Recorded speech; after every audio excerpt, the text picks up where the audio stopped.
ജലസമാധിയിൽ MS Bhaskar എന്ന് പറയുന്ന ഒരു നടൻ, തമിഴ് നടൻ ആണ് അതിനകത്ത് പ്രധാനമായിട്ടും അഭിനയിച്ചിരുന്നത്. അപ്പോൾ ആ നടനെക്കുറിച്ച് നമുക്ക് പറയാതെ നമുക്ക് മുന്നോട്ട് പോകാൻ പറ്റില്ല. കാരണം അത്ര ഗംഭീരമായിട്ടാണ് ആ ഒരു ക്യാരക്ടർ ചെയ്തത്. ഒരു തമിഴ് സംസാരിക്കുന്ന, തമിഴ് മലയാളം ബോർഡറിൽ നടക്കുന്ന ഒരു സിനിമയായിരുന്നു. അപ്പോൾ തമിഴ് സംസാരിക്കുന്ന, തമിഴ് മലയാളവും കലർന്ന ഒരു ഭാഷ സംസാരിക്കുന്ന ഒരു മനുഷ്യൻ്റെ വേഷം അതിഗംഭീരമായി, അവിസ്മരണീയമായി അത് അവതരിപ്പിച്ചു എന്ന് പറയുന്നതിൽ എനിക്ക് വളരെ സന്തോഷമുണ്ട്. പലപ്പോഴും നമുക്ക് ആ പടം കണ്ടവർക്കറിയാം, അത് വളരെ ചില പ്രത്യേക സന്ദർഭങ്ങളിൽ നമ്മുടെ ഹൃദയത്തെ വല്ലാതെ പിടിച്ചുലയ്ക്കുന്ന സംഭവങ്ങൾ ഉണ്ടായിട്ടുണ്ട്. അത് വളരെ മനോഹരമായിട്ട് ചെയ്യുകയും, അപ്പോൾ ആ നടനെക്കുറിച്ചിട്ട് MS ഭാസ്കറെ കുറിച്ചിട്ടുള്ളൊരു സംഗതിയാണ്. പിന്നെ ഞാൻ തമ്പിസാറിനെ കുറിച്ച്, ശ്രീകുമാരൻ തമ്പിസാറിനെ കുറിച്ച് എഴുതിയിട്ടുണ്ട്. പിന്നെ മറ്റൊന്ന് നമ്മുടെ നെടുമുടി വേണുചേട്ടനെ കുറിച്ചുള്ളൊരു സംഗതിയാണ്. അപ്പോൾ അതും നമുക്കൊന്ന് സൂചിപ്പിക്കാതെ നമുക്ക് പോകാൻ പറ്റില്ല. കാരണം ഞാൻ 2000 സേതുവിൻ്റെ കഥകൾ എന്ന് പറഞ്ഞിട്ട് ഒരു മിനി സീരീസ് ദൂരദർശന് വേണ്ടിയിട്ട് ചെയ്തിരുന്നു. അപ്പോൾ അതിനകത്ത് ദൂത് എന്ന് പറഞ്ഞിട്ടൊരു ക്യാരക്ടറുണ്ട്. അപ്പോൾ അത് ഒരു 10, 55, 60 വയസ്സ് കഴിഞ്ഞൊക്കെ നിൽക്കുന്ന ഒരു ക്യാരക്ടറാണ്. മകനുമായിട്ട് പിണങ്ങി നിൽക്കുന്ന ഒരു ക്യാരക്ടറാണ്. അപ്പം അദ്ദേഹം മകനാണെങ്കിൽ കൂടെ താമസമില്ല, ഇദ്ദേഹം ഒറ്റയ്ക്കൊരു വീട്ടിൽ താമസിക്കുകയാണ്. അപ്പോൾ മകൻ്റെ ഒരു ദൂതനായിട്ട് ഒരു കൂട്ടുകാരൻ വരികയാണ്. ആ കൂട്ടുകാരനുമായിട്ടുള്ളൊരു സംഭാഷണമാണ് ഈ 20 മിനിറ്റ് ഈ എപ്പിസോഡെന്ന് പറയുന്നത്. അപ്പോൾ അതിനകത്ത് 2-3 കാര്യങ്ങളാണ്. ഒന്ന്, ഈ ദൂതൻ ഏറ്റവും അവസാനം ദൂതൻ പല കാര്യങ്ങളും പറയുന്നുണ്ട്. എൻ്റെ കൂട്ടുകാരൻ ഇങ്ങോട്ട് വരണം, എങ്ങനെയെങ്കിലും അവനെ ഒന്ന് സ്വീകരിക്കണം എന്നൊക്കെ പറയുന്നുണ്ട്. അപ്പം കൂട്ടുകാരൻ എല്ലാവിധ അടവുകളും പ്രയോഗിച്ചിട്ടും ഈ കാരണവർ ഒരു കാരണവശാലും അടുക്കുന്നില്ല. അമ്പിനും വില്ലിനും അടുക്കുന്നില്ല എന്ന് പറയുന്ന പോലെ അടുക്കുന്നേയില്ല. അപ്പം ദൂതൻ എല്ലാ ദൗത്യവും ഉപേക്ഷിച്ച് ഏറ്റവും അവസാനം അവിടുന്ന് പിരിഞ്ഞു പോകുന്നൊരു സംഗതിയുണ്ട്. പിരിഞ്ഞു പോകുമ്പോൾ വേണുചേട്ടൻ ചെയ്യുന്ന ആ ക്യാരക്ടറിന് ഈ ദൂതനെ തിരിച്ച് വിളിക്കണം എന്നുണ്ട്, എന്നാൽ വിളിക്കാനും പറ്റില്ല. കാരണം ഇദ്ദേഹം എല്ലാം ത്യജിച്ച് ഒരു സന്യാസത്തിൻ്റെ അവസ്ഥയിലിരിക്കുന്ന ഒരു ക്യാരക്ടറാണ്. അപ്പോൾ ആ ദൂതൻ പോകുമ്പോൾ അദ്ദേഹത്തിൻ്റെ മുഖത്തുണ്ടാകുന്ന ആ ഒരു എക്സ്പ്രഷൻ, തിരിച്ച് വിളിക്കണോ വേണ്ടയോ, വിളിക്കാൻ പാടില്ല അല്ലെങ്കിൽ വിളിക്കണ്ടേ, ഇതൊക്കെ ഒരു വല്ലാത്തൊരു കൺഫ്യൂഷൻ മനസ്സിലിങ്ങനെ ഉണ്ടാകുന്നതിൻ്റെ ആ ഒരു പർട്ടിക്കുലർ സിറ്റുവേഷൻ അത് ഷൂട്ട് ചെയ്യുന്ന സമയത്തും ഇപ്പോഴും എന്നെ വല്ലാതെ വിസ്മയിപ്പിക്കുന്നു എന്നുള്ളതാണ്. അതുപോലെ തന്നെ ആ ഒരു എപ്പിസോഡിൽ തന്നെ ഒരു ഡേ സീൻ നമുക്ക് ചെയ്യണമായിരുന്നു. അപ്പോൾ അത് കാലത്തെ കുറേ വർക്ക് ചെയ്ത് കഴിഞ്ഞപ്പോഴത്തേക്കും ലൈറ്റ് അങ്ങോട്ട് വളരെ ബ്രൈറ്റായി. അപ്പം ഞാൻ പറഞ്ഞു നമുക്ക് ഇൻറ്റീരിയർ ചെയ്യാം, വേറെ കുറേ കാര്യങ്ങൾ എടുക്കാറുണ്ട്, അതെല്ലാം എടുക്കാം. അപ്പോൾ അതെല്ലാം എടുത്തു കഴിഞ്ഞ് വന്നപ്പോൾ ഏതാണ്ടൊരു 5:45 മണി. ആരും കുഴപ്പമില്ല, എല്ലാം കാരണം അത്രമാത്രം വർക്കുണ്ട്. 5:45 മണിയായി, ലൈറ്റ് ഇങ്ങനെ പൊക്കോണ്ടിരിക്കുകയാണ്. ഒരു വലിയ സീൻ നമുക്ക് പുറത്തെടുക്കാനുണ്ട്. അപ്പോൾ ഞാൻ പുറത്തിറങ്ങി നോക്കിയിട്ട് ആകെ ക്ലൗഡിയായി. ഇപ്പോൾ ലാലു എന്ന് പറഞ്ഞിട്ടൊരു ക്യാമറമാനാണ് നമുക്ക് വർക്ക് ചെയ്തത്. അപ്പം ഞാൻ ചോദിച്ചു, ലാലു ഇപ്പം 5:45 മണിയായി, ലൈറ്റ് ഇപ്പോൾ പോകില്ല, എന്ത് ഈ ഒരു വലിയ സീൻ 2 പേജിൻ്റെ ഒരു വലിയ സീൻ എടുക്കാൻ കിടക്കുന്നു, എന്ത് ചെയ്യും? നമുക്ക് നോക്കാം, പക്ഷെ ഇന്ന് നടക്കുമെന്ന് തോന്നുന്നില്ല. വേണുചേട്ടൻ അന്ന് രാത്രി പോകണം, കോഴിക്കോട് എന്തോ ഷൂട്ടിംഗ് ഉണ്ട്, പുള്ളിക്കാരൻ അന്ന് പോയേ വിട്ടുള്ളൂ. ഈ ലൈറ്റ് ആ കൂടി മാക്സിമം നമുക്ക് കിട്ടാൻ പോകുന്ന ഒരു 15-20 മിനിറ്റ്സ്, അത് കൂടുതൽ കിട്ടുകയില്ല. അപ്പോൾ വേണുചേട്ടൻ ഇതുപോലെയാണ്, നമുക്ക് ഇത് ഞാൻ റെഡി എടുക്കാമെന്ന് പറഞ്ഞു. ഞാൻ ആക്ഷൻ പറഞ്ഞു. വേണുചേട്ടൻ ആ 2 പേജുള്ള സീൻ നടന്ന് വെള്ളം എടുത്ത് കുലുക്കൊഴിഞ്ഞ് പുറത്ത് പോയി തിരിച്ചു വന്ന് അവിടെ തുളസിത്തറ നിൽപ്പുണ്ട്, ആ തുളസിത്തറയിൽ വെള്ളം ഒഴിച്ച് തിരിച്ചിവിടെ അകത്ത് കയറുന്ന അത്രയും 2 പേജ് ഡയലോഗാണ്. ഒറ്റ റിഹേഴ്സൽ പോലും ഇല്ലാതെ എടുത്തു എന്നുള്ള വേണുചേട്ടൻ ഒറ്റ ഓടിച്ചൊന്ന് നോക്കിയതേ ഉള്ളൂ. അത് അതിമനോഹരമായിട്ട്. അപ്പോൾ എനിക്കൊരു സംശയം, ഇത് കഴിഞ്ഞപ്പം ഇത് ശരിയായോ ഇല്ലയോ. അപ്പം ഞാൻ പതുക്കെ അത് പ്ലേ ബാക്ക് ചെയ്യാൻ പറഞ്ഞപ്പോൾ വളരെ കൃത്യം, ഡയലോഗിൽ ഒരു വേർഡ് പോലും വ്യത്യാസമില്ല, വളരെ കൃത്യമായിട്ട് പറഞ്ഞു. അപ്പോൾ അതൊക്കെ വളരെ വിസ്മയിപ്പിച്ച കാര്യങ്ങളാണ്. പിന്നെ നമ്മൾ വേറെ ഒരുപാട് വിഷയങ്ങൾ പറഞ്ഞിട്ടുണ്ട്. റിലീജിയനെ കുറിച്ച് പറഞ്ഞു, സൊസൈറ്റിയെക്കുറിച്ച് പറഞ്ഞിട്ടുണ്ട്, പിന്നെ നമ്മുടെ സ്പിരിച്വാലിറ്റിയെക്കുറിച്ച് പറഞ്ഞിട്ടുണ്ട്, പിന്നെ പേഴ്സണൽ ലൈഫിനെ കുറിച്ച് പറഞ്ഞിട്ടുണ്ട്. ഇതെല്ലാം ചെയ്തിട്ടുണ്ട്. ഇത് മുഴുവൻ പറയണമെങ്കിൽ ഒരുപാട് സമയമെടുക്കും. അതുകൊണ്ട് എല്ലാവരും പുസ്തകം ഇവിടെ അവൈലബിൾ ആണ്. അപ്പം ദയവായി അത് വാങ്ങിക്കാൻ പറ്റും, താല്പര്യമുള്ളവർക്കൊക്കെ വാങ്ങിക്കാം. പിന്നെ ഇവിടെ ഇന്ന് വന്നിരിക്കുന്ന എല്ലാവർക്കും വളരെ പ്രത്യേകം സന്തോഷം, നന്ദി. പിന്നെ ഞാൻ ഇവിടെ നമുക്കിന്ന് ഈ ഒരു പുസ്തകം ഇവിടെ പ്രകാശനം ചെയ്യാൻ നിങ്ങളെപ്പോലുള്ള വളരെ അടുത്ത സുഹൃത്തുക്കളുടെ മുന്നിൽ ഇത് പ്രകാശനം ചെയ്യാൻ സാധിച്ചതിൽ വളരെ സന്തോഷം. കാരണം ഇങ്ങനൊരു പുസ്തകം എഴുതാനും അത് ബുക്കാക്കാനും ഇവിടെ നിങ്ങളെപ്പോലുള്ള വിശിഷ്ടരായ വ്യക്തികളുടെ മുന്നിൽ അവതരിപ്പിക്കാനും പ്രകാശനം ചെയ്യാനും ഒക്കെ സാധിക്കുന്നതിൽ വളരെ സന്തോഷം. സർവേശ്വരനോട് നന്ദി പറയുന്നു. Thank you very much. Thank you. Thank you, Sri Venu Nair, for giving us a sneak peek into the thought process that went into creating this book. Ladies and gentlemen, let's have a loud round of applause for Dinesh Panikkar. Dinesh uncle, തിരക്ക് കാരണം leave ചെയ്യാണ്, but we would like to say a formal thank you to you for making it. Thank you so much, sir. എന്തെങ്കിലും രണ്ട് വാക്ക് സംസാരിച്ചിട്ട് വേദിയിലും സദസ്സിലുമുള്ള മഹനീയ വ്യക്തികളെ എല്ലാവർക്കും എൻ്റെ നമസ്കാരം. ആദ്യം ഒരു ക്ഷമാപണമാണ്. കാരണം ഞാൻ ആക്ച്വലി അവിടെ ഒരു നല്ലൊരു ഫങ്ഷൻ അറ്റൻഡ് ചെയ്യാം, ഒരു സാധാരണക്കാരനായിട്ട് വന്ന് കാണാമെന്ന് വിചാരിച്ചാണ് വന്നത്. പക്ഷേ വേണു അപ്രതീക്ഷിതമായിട്ട് എന്നെ പിടിച്ച് ഇവിടെ കയറ്റിയിരുത്തി. നേരത്തെ ഞാൻ പറഞ്ഞിരുന്നു 4:30 മണിക്ക് എനിക്ക് പോകണം, കാരണം 5 മണിക്ക് കോവളത്ത് വേറെ ഫങ്ഷൻ അറ്റൻഡ് ചെയ്യുന്നതുണ്ട്. അതുകൊണ്ടാണ്. എനിക്കിവിടെ 2 വാക്കേ പറയാനുള്ളൂ. വേണുവിനെ എനിക്കൊരു 35 വർഷമായിട്ട് അറിയാം. എനിക്കൊന്ന് 35 വർഷമായി വേണു ഈ കരിയർ സ്റ്റാർട്ട് ചെയ്തിട്ട്. സ്റ്റാർട്ട് ചെയ്ത സമയം മുതൽ തന്നെ എനിക്ക് വേണുവിനെ അറിയാം. അന്ന് മുതൽ ഇന്ന് വരെ വേണു എന്തൊക്കെ ചെയ്യുന്നു എന്നുള്ളത് വ്യക്തമായിട്ട് അറിയാവുന്നൊരു വ്യക്തി എന്ന നിലയ്ക്ക് ഞാൻ ചോദിക്കുകയാണ്, എങ്ങനെ ഇതിനൊക്കെ സമയം കിട്ടുമെന്നുള്ളതാണ്. കാരണം റൈറ്റ് ഫ്രം ദ സ്റ്റാർട്ട്, നേരത്തെ പറഞ്ഞ പോലെ ഡോക്യുമെൻ്ററി എടുക്കുന്നു, അതിൻ്റെ കൂടെ സിനിമ എടുക്കുന്നു, അതിൻ്റെ കൂട്ടത്തിൽ ഈ പറഞ്ഞ പോലെ വേറെ ആഡ് ഫിലിംസ് എടുക്കുന്നു. Is there everywhere.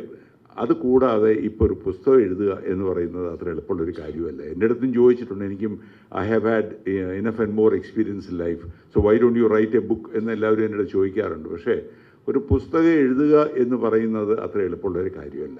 നമുക്ക് പറയാൻ പറ്റും, പക്ഷേ എഴുതി വരുമ്പോൾ അതിലെന്തൊക്കെ നമ്മൾ വിട്ടുപോയി, അല്ലെങ്കിൽ എന്തൊക്കെ തെറ്റുപറ്റി എന്നുള്ളത് പിന്നീട് നമുക്ക് മനസ്സിലാവുള്ളൂ.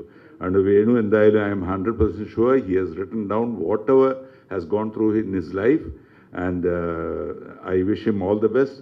ഈ ബുക്ക് എഴുതുന്ന കാര്യത്തിൽ മാത്രമല്ല, ഇനി അടുത്ത സിനിമകളൊക്കെ ഉണ്ട്. എന്നെ കഴിഞ്ഞ സിനിമയിലും എന്നെ അഭിനയിക്കാൻ വിളിച്ചിരുന്നു, പക്ഷേ അന്ന് എനിക്ക് പോകാൻ സാധിച്ചില്ല. അപ്പോൾ അടുത്ത സിനിമയിൽ will make it up. So all best wishes to you, and please excuse me. Okay, thank you very much. Lovely note of addressing the gathering. Now on to the highlight of the day. Ladies and gentlemen, we are about to witness the release of the book Insights Unveiled, a chronicle of perspectives written by Sri Venu Nair. Let's all give a huge round of applause for the release of the book.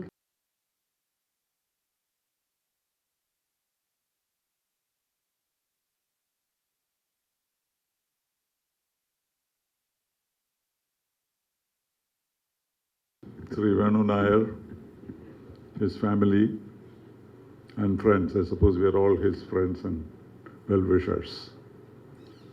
This is a very nice distraction because we are all in the midst of an election. And our heads are full of manifestos and visions, documents, and the charges leveled against each other. And so we are looking forward to the 26th when everything will be over, and then wait for June 4th. But then came this exceptional opportunity to forget all that for a few moments and think about cinema. Not only cinema, but also philosophy, Bhagavad Gita, geopolitics, which is my first love, and several other things in a small volume. This does not have to be read in one sitting. In fact, I read it over several sittings in planes and trains and enjoyed it every time. Because each essay is independent in itself. And so you don't need to run through the book and try to remember how it began. It is an exceptional book in that sense because it's quintessential Venu Nair, I think. Because he has such a wide experience and he has distilled his wisdom from all these experiences. He doesn't claim to be a saint or a sage, but his sagely advice and very thoughtful ideas come from his very varied experiences. And that's an exceptional life. And we should be grateful to him for having given us this glorious, what shall we call, a golden treasury, in which he gives vent to his imagination and also gives us glimpses of his life. I must tell you that it was Gurdeep whom I met several years ago. I did not even know that she had a Malayali husband or a filmmaker. And only very recently, after Jala Samadhi, that I met Venu and came to know him a little more. But Gurdeep impressed me very much because she is a very enterprising person. Every time she came to meet me, she had a new idea. And both of us tried to bring these ideas to fruition, but nothing happened. But still she didn't give up. Every time he came to see me, there was something new to say, something great to accomplish. But I suppose her husband and the daughters have done all the achievements, and she is just enjoying the luxury of having a lovely family. When you write a book, of course, someone explained that writing a book is very difficult. But I had an exceptional experience in the last few days. I wrote a book in 15 days and published it. I think it should be a historic event, because when I met Rajiv Chandrasekhar and talked to him about his life, I thought that the electorate in Trivandrum should know a little more about him. So I sat with him for a few hours and looked at his autobiography, which he is still writing, incomplete autobiography, and then looked at some of the things that others had written about him, including a beautiful caricature by R.K. Lakshman of Rajiv Chandrasekhar as a technocrat with 2 cell phones in his pockets and walking around with a t-shirt and jeans. So it inspired me to sit down and write something. It's only about 100 pages, but it's exceptionally well produced by DC Books. And so this is my 10th book, but this is the fastest book I ever wrote. My 10th book is still being written, so this came in, so that becomes the 11th book now. So writing may be a very difficult experience, but when you have the right inspiration and the right feeling of involvement, then I think it could be. I spent only about 3 or 4 sleepless nights. Otherwise, it was a pleasant experience. But this is much more than that. It's not just telling a story of a life, because he has not told us his whole life story. It's not an autobiography. But he is narrating these ideas as they came to him, and has given us, as he himself calls, the insights. So it's a book of insights. He is a storyteller. A storyteller would have many more tales to tell. But what he has done is he has distilled these insights from his experience and given us a feast of ideas, thoughts, and imaginative pictures. The Jala Samadhi, I'm sure you all know, and it is an intense movie. And it is also a very difficult movie to take. I suppose he must have gone through a tremendous experience to have that. He explains in the book how he found Bhaskar, the hero. And as he rightly says, this gentleman has fitted into that tale so well that we lived with his agony. Because the nearest approximation to this agonizing story is Aadu Jeevitham that I saw 2 days ago.